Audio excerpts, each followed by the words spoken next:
He vanished into a hole barely wider than a bottle, plunging hundreds of feet into the earth.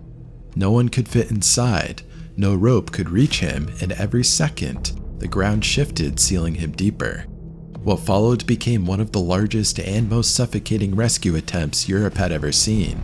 Viewer discretion is advised. It was Sunday, January 13th, and young Julien Rosselló was with his parents and extended family on their farm outside the town of Totalan. His father, Jose, had set up a fire and began preparing paella, a dish he was well known for across the town. Friends and relatives often said that Jose made one of the best paellas in the area, and on that afternoon, the family looked forward to sharing it together. The smell of paella cooking hung in the air while the adults talked and the kids kind of just ran around. Just another easy Sunday afternoon with the family. They settled on a spot where the earth showed signs of recent work. Weeks earlier, a prospection borehole had been drilled there in the search for groundwater. In this part of southern Spain, such shafts were common. They could be more than 300 feet or 100 meters deep and as narrow as a dinner plate. By law, those that failed to produce water was supposed to be sealed up with rock or a cover, but many were left open. Later investigators would confirm this particular borehole had been drilled without permission and not properly closed. The man who carried out the work insisted that he had sealed it, only to find that the ground altered after his job was done. That afternoon, none of those details were known to Julien's family. To the adults, the hole was nearly invisible against the uneven ground. To a small child, it was impossible to see at all. Julien was running across the slope with a small plastic cup in his hand when it slipped and rolled into the mouth of the hole. He bent down, kind of looking around a bit, and then he reached for it. It was in that instant that he lost his balance. Gravel shifted, the sound was loud against the hillside, and in seconds he was gone. His mother Victoria heard his cry and rushed over. She leaned over the dark opening, trying to pull him out, unaware of how deep the hole was. Jose dropped what he was doing and hurled himself at the shaft, clawing at the dirt with his bare hands until his fingers bled, trying to widen the opening. But the borehole was impossibly narrow, only 11 inches or 28 centimeters across, plunging vertically more than 330 feet or 100 meters down. At around 230 feet or 70 meters, soil had collapsed during Julien's fall, forming a plug that blocked the shaft. From above, they could still hear him, faint and muffled, his voice slipping further away each time the earth shifted into place around him. 2 hikers passing by saw the panic and ran over to help. They shouted into the darkness and lowered what rope they had, but saw nothing. The shaft was too deep and too unstable. Realizing that there was no way they could reach him, they urged the family to call emergency services. At 1:57 p.m., the call was placed. Within minutes, the hillside swarmed with flashing light and sirens. Police officers, firefighters, and the Spanish Civil Guard units crowded the slope. Flashlights cut down into the hole, but the beams were swallowed by blackness almost instantly. A rope was lowered but snagged in the dirt. A probe camera was then threaded down but halted at the same obstruction nearly 230 feet or 70 meters below. No image, no movement, just silence. Word spread quickly through the valley. Reporters hurried up the winding road, cameras trained on the mouth of the well.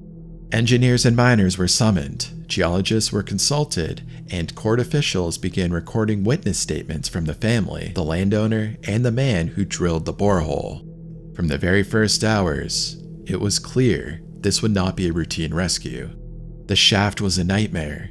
No person could descend in it, no machine could widen it without risking disaster, and every tool that touched it threatened to seal it completely.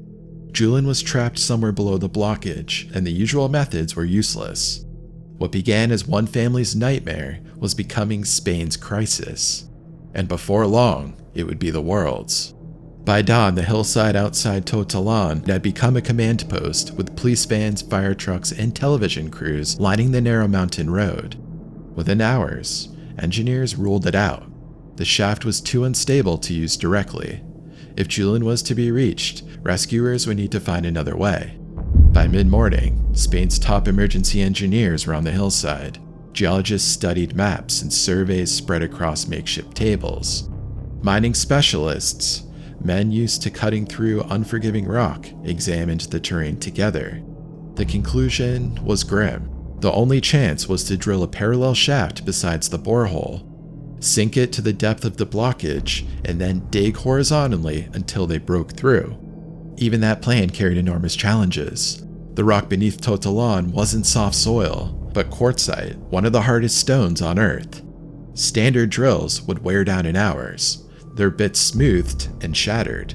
Specialized rigs had to be moved across Spain, machinery so massive it barely fit along the twisting mountain road. While engineers scrambled to move in heavy equipment, firefighters kept trying smaller interventions, hoping for even a sliver of progress. They lowered probes to measure oxygen, tried suction devices to clear the blockage, and sent down modified cameras. Nothing worked. Each lens stopped at the same depth, nearly 230 feet or 70 meters down, where the debris refused to yield. Every failure chipped away at the morale. Still, no one spoke of stopping. Julian's parents stayed on the hillside, wrapped in blankets against the winter chill, refusing to leave. Friends and neighbors brought food, lit candles, and sang songs. Across Spain, strangers sent messages of solidarity. Within 24 hours, the fall of a 2-year-old child had become a national mission. The response grew. More than 300 specialists converged on the town. Military engineers, drilling experts, geologists, civil guard units, and even international consultants were there. The hillside became the site of a sprawling, around-the-clock operation. Crews began sinking the parallel shaft, but every foot was won at an enormous cost. Quartzite dulled drill heads until they had to be replaced. Machines overheated under the strain. Vibrations shook the slope, threatening to collapse the original borehole. Progress was measured not in yards, but in inches, painfully slow. For the engineers, the pressure was crushing. They weren't only racing against geology, they were racing against time.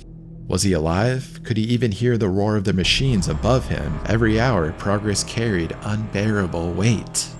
On the second night, officials announced the plan publicly. A vertical rescue shaft would be drilled and reinforced with steel tubing to prevent collapse. Once it reached the depth of the blockage, a team of miners would be lowered into the cage to dig a horizontal tunnel toward the borehole. It would be dangerous, exhausting, and slow, but it was the only chance. That night, the hillside glowed under floodlights as the massive rigs were maneuvered into place.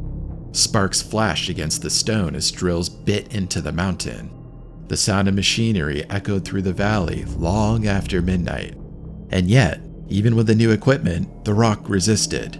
Bits shattered, sections had to be restarted. Every time crews thought they were gaining ground, the mountain forced another setback.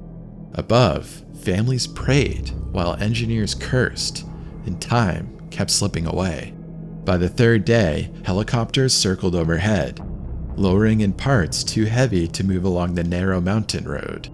To reach Julian, the rescue shaft had to extend more than 230 feet or 70 meters into the earth before miners could begin the horizontal tunnel.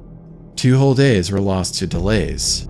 There was another danger. Every time the drills cut into the mountain, vibrations rippled through the slope.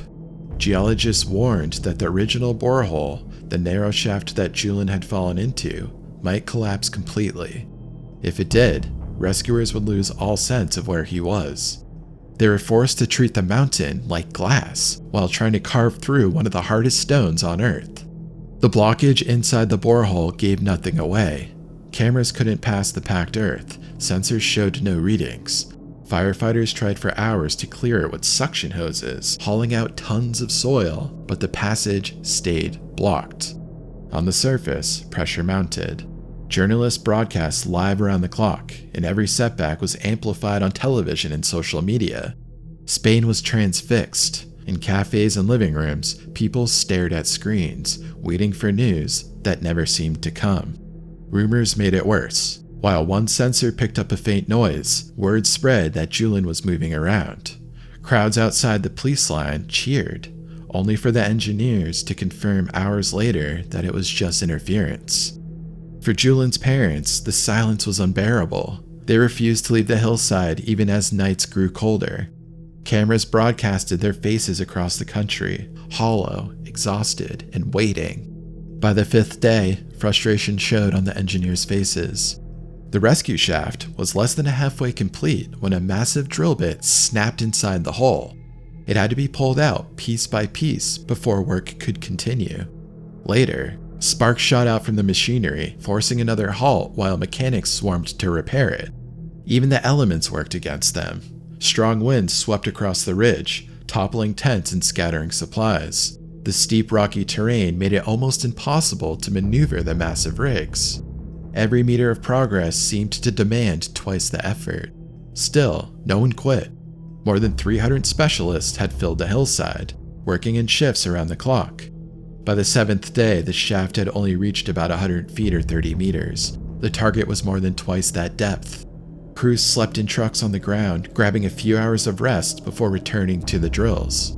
Then came another disappointment. Rescuers announced they had cleared enough of the borehole to send a camera deeper. Crowds leaned forward. Reporters braced for news. But once again, the lens stopped short at the same depth as before. Beyond the blockage was nothing but darkness. It was one of those moments where the true scale of the challenge became clear.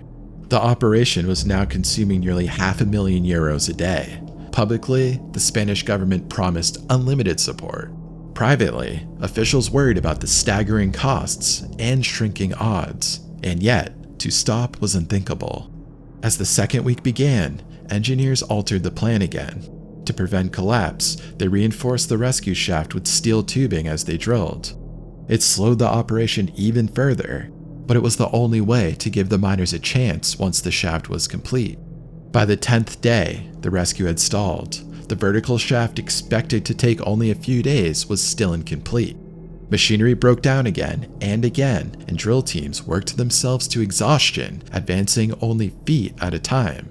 Spain watched anxiously as the operation dragged on and Julian remained somewhere below, out of reach. At last, on January 21st, after 300 hours of non-stop effort, the shaft was finished. A new tunnel, more than 230 feet, 70 meters deep, now stood beside the original borehole.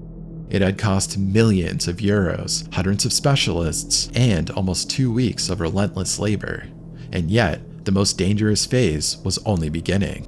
On paper, the plan sounded simple. Lower miners into the shaft, have them dig horizontally until they broke through the borehole. The distance was only a few yards. In reality, it was one of the most hazardous rescue operations ever attempted. The men chosen were veterans of Spain's elite mining brigades, trained to crawl into collapsed tunnels and carve paths through unstable rock. They were used to working in choking dust and darkness with only the beam of a headlamp for light. Now they would descend into a rattling metal cage lowered to the bottom of the shaft, where they would then chip the quartzite with pickaxes and pneumatic drills. No shift could last longer than 40 minutes. The conditions were too dangerous. Each descent was like entering another world. The cage dropped until the surface light disappeared. At the bottom, the air was heavy with dust, and the tunnel barely wide enough to crouch. Pickaxes cracked against the stone, every blow echoing like thunder. Sparks burst from the drills, and lighting the cramped walls for an instant before the dark closed in again. Progress came slowly, measured in inches. The quartzite resisted every strike, and the miners had to wedge wooden supports into place as they advanced to prevent collapse. Communication with the surface was limited to radios that hissed with static. Above ground, engineers bent over monitors, calculating angles. Below, the miners worked in silence, every movement carrying the weight of the nation's hope. Even with precautions, the work was unpredictable. At one point, the rock fractured dangerously, threatening to bring down the narrow tunnel. The miners were ordered out, hoisted up in the cage while the engineers reinforced the shaft. Hours slipped away, and those waiting above endured fresh waves of uncertainty. On the hillside, the scene was surreal. Reporters crowded shoulder to shoulder, cameras fixed on the shaft. Volunteers passed out coffee to weary crews. Priests laid vigils at the police line, and Julian's parents remained wrapped in blankets surrounded by neighbors and strangers. They had hardly left the site since the day their son vanished. Every rumble of the machinery, Every widespread update they clung to as if it might mean progress. Speculation filled the long silences. Could Julian still be alive after so many days underground? Was he waiting in the darkness for help to break through? Officials refused to guess, and the absence of answers deepened the torment. By the 12th day, the miners had carved almost 10 feet or 3 meters toward the borehole. Exhausted men surfaced with dust streaking their faces, only to be replaced immediately by fresh teams lowering themselves into the shaft.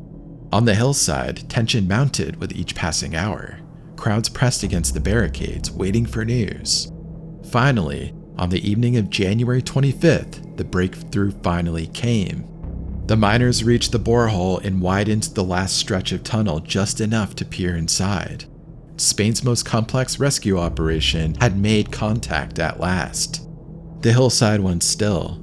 Engineers huddled over equipment, radios crackled, and television crews cut to live broadcasts. Julian's parents stood side by side, their eyes locked on the mouth of the shaft. News spread instantly. The hillside, once alive with floodlights, machinery, and the constant thrum of drills, fell into silence.